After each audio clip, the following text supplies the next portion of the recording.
sometimes we do recognize how extended it is. Russell Corbie, who is one of the chief cooks and bottle washers of this band, you guys practice like from February, March, April, May, June, July, coming down to the Christmas season. Well, that has been the intention.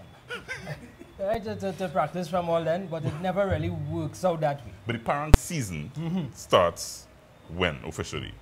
Like September the 24th, like Republic Day kind of time. That kind of thing, right. And then I mean it goes. So sometimes when you're thinking November, December, but you all start way before September is when it really kind of kicks in. That's right. We have our show at the beginning of September. Yeah. This band, Russell, this home kind of is a parang home. This home is associated with parang ever since. That's just correct.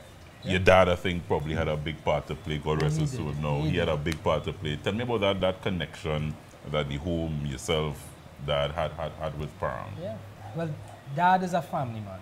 He liked togetherness. He wants his family and his friends close to him.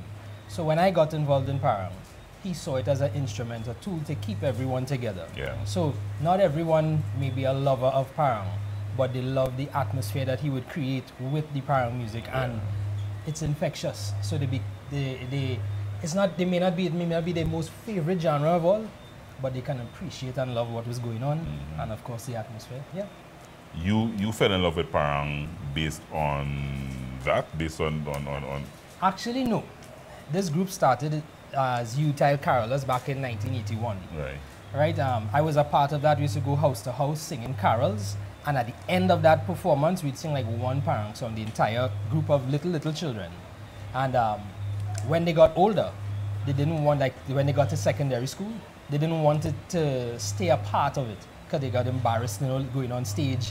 That's not for big children. Right. But there were a few of us, myself, Chef, right there, Simon, right, who decided, we love the parang art form and we wanted to continue. And so we had Voces Jovenes formed in 1997.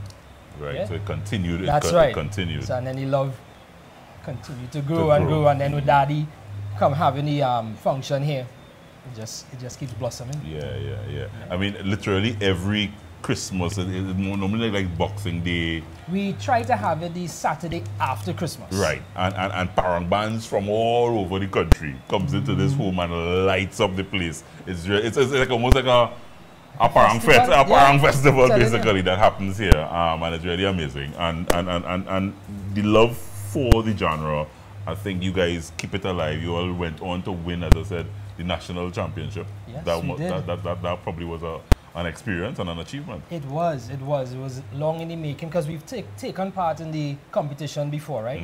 But parang has its own formula, a way it's supposed to be sung and written, and all that was learning experiences for us. So in 2016, by that time, we have a good template as to how to do what we need to do. Yeah. And we put those things together and boom, championship. Thank you for inviting Capajo in the band and sharing the vibes. Thank you. Of course. Hey, Capitan! I'm coming for voice training. I'm coming for voice training. Russell Corbie, the entire crew, Candice, the entire team, I want to thank them very much. We were in the band. This really is the vibes that will take us into Capajo Christmas. We want to wish you Merry Christmas now because we're coming with a big season for Capajo Christmas. And Russell and the crew, Voces Jovenes, again, that name, almost Spanish. I was a Frenchman, I was French. I didn't do Spanish, I do French. I do French. Voces Jovenes, the national parang champions, will take us out as we in the band with Capajo.